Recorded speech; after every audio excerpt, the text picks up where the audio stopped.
Okay, hello guys. I would like to welcome you to this Age of Empires match.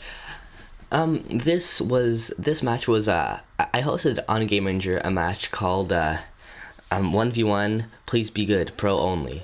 So I did that and this guy showed up. I would have kicked him because he has a very low ranked home city. However, I didn't kick him because he promised that he was good. So let's see how this match turns out. I am going to I sent all of my villagers on food, as you saw, and then I'm going to go right away and send five of them, I sent all of my villagers onto a hunt except for one guy. He can collect the crates. Okay, so I'm using my explorer to go and find out the other hunts. Well, to scout out the other hunts, and then I sent a villager over there to get the forward hunt, as you can see. However, I did not find any forward hunt, and there was no forward hunt, so I was pretty annoyed by that. That's why I have to go and waste all of that villager time walking. So not the best move by me, I admit, but still.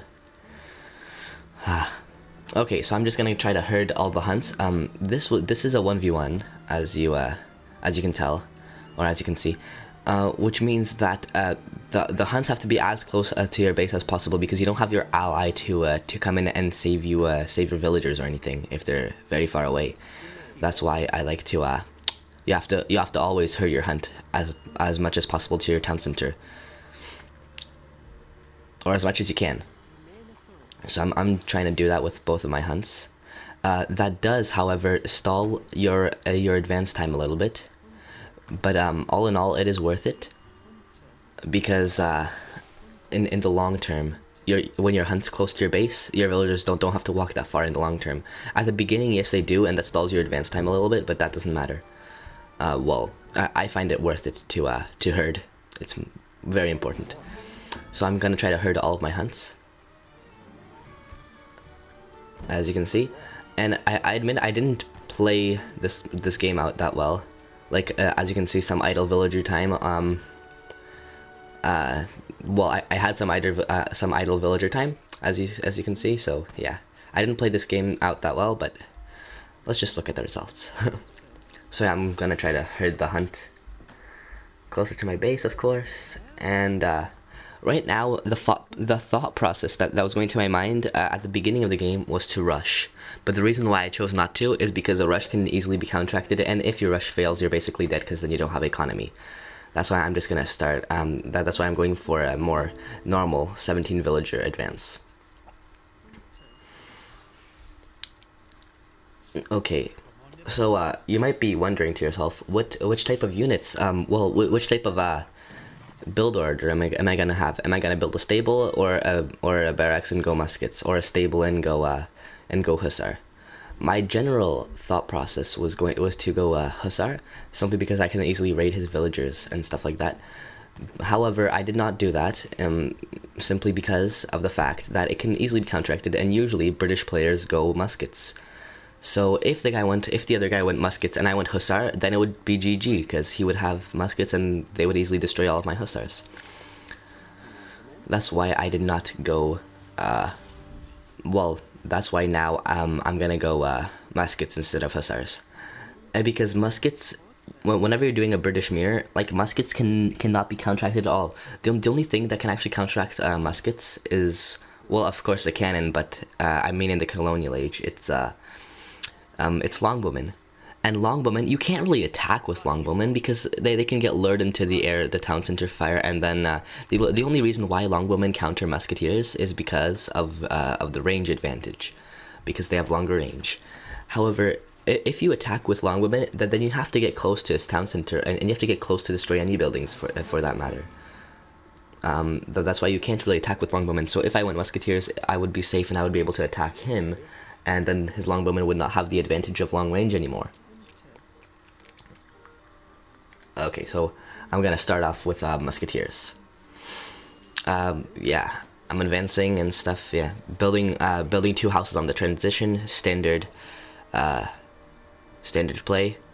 Oh yeah, and always remember, save you only send in 1 card in in the first age, in the discovery age. You only send in one card, and that card is 3 villagers. Unless it's water. If it's water, then you can also send schooners and then 3 villagers, but that's water only.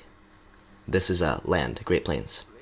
So I advance with the tower, and I'm gonna go make a barracks.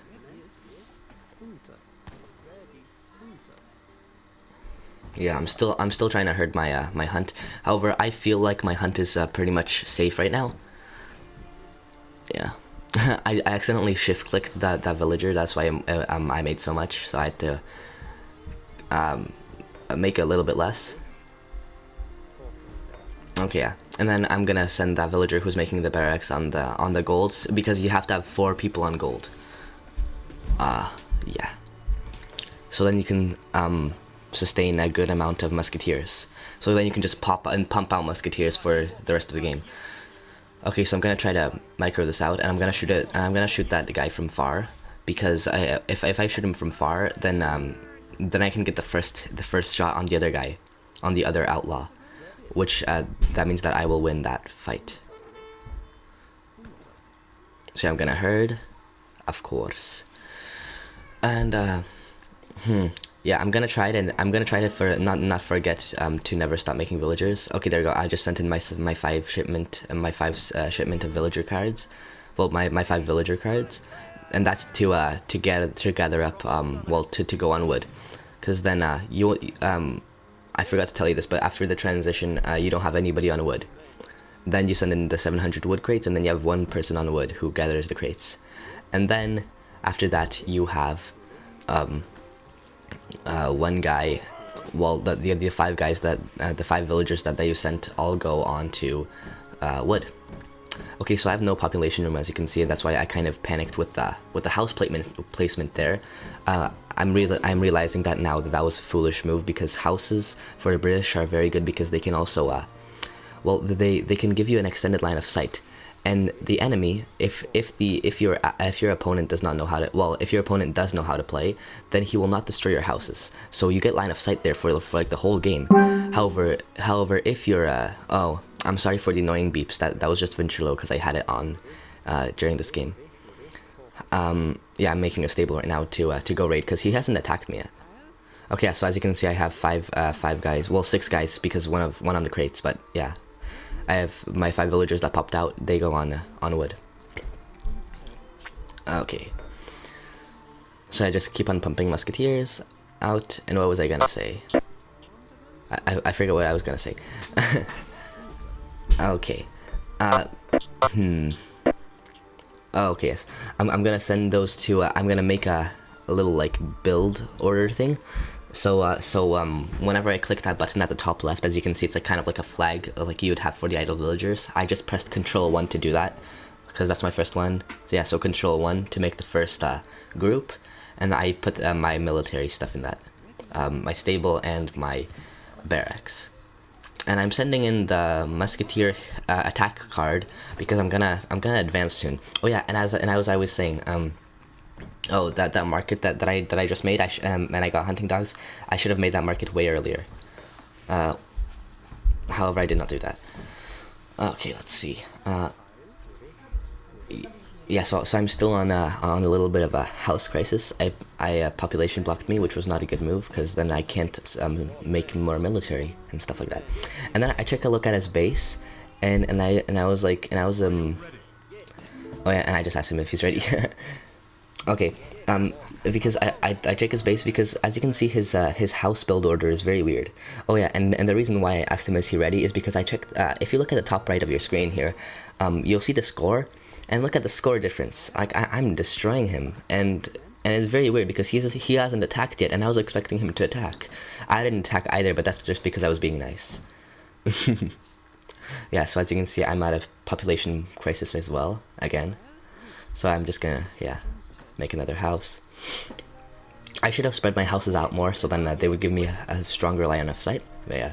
Oh, and over there, I'm just trying to protect his forward hunt, well, from him, so then I can steal it. I'm gonna send my hussars on the side to kill any longbowmen that he has. And look at this. He put his houses right next to his town center, which is very weird. So this guy clearly isn't a pro. So I'm just gonna try to micro it out. Micro this battle out. However, he has a... Even though we have about equal amount of musketeers, he has the tower advantage because his tower is shooting at me as well. So I have to keep on pumping out military. I don't want him to come back from this and kill me. As you can see at the top left of your screen, I have some idle villagers, but that's just because I'm so transfixed on this fight. And, oh, another 90. Yeah, Ventrilo. Yeah, but as you can see, he is not willing to fight me out in the fields. Very odd. And what that shows, what I learned from that is that he is afraid. He is afraid, which means that I can easily send my villagers out somewhere and they will not get raided. I know that I'm not gonna take the risk though, but that's what I basically learned from this. I was like, he's not brave enough. So I can easily go and take that town, that trading post that you see on the mini map. The mini map is at the bottom left of the screen. The trading post, which is on his side, not the one near his town center, but the other one. I can easily take that, and then he probably will not attack me because he's too scared to go out and attack me.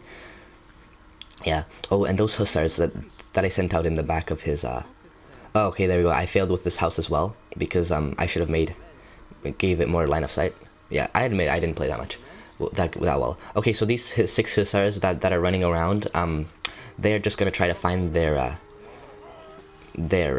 villagers, and I see his armies approaching. So I was about to say I'm screwed, but then that was actually a good thing for me because now his base is undefended. Well, it's unprotected, as you can see. So I can just walk in and destroy a bunch of stuff. I'm just gonna snipe a few villagers with longbowmen, and he can already see that he has no way of winning from here, because like it's impossible for him to win now, which is why he resigned. I said good game, and then I asked, let's see what I'll type here.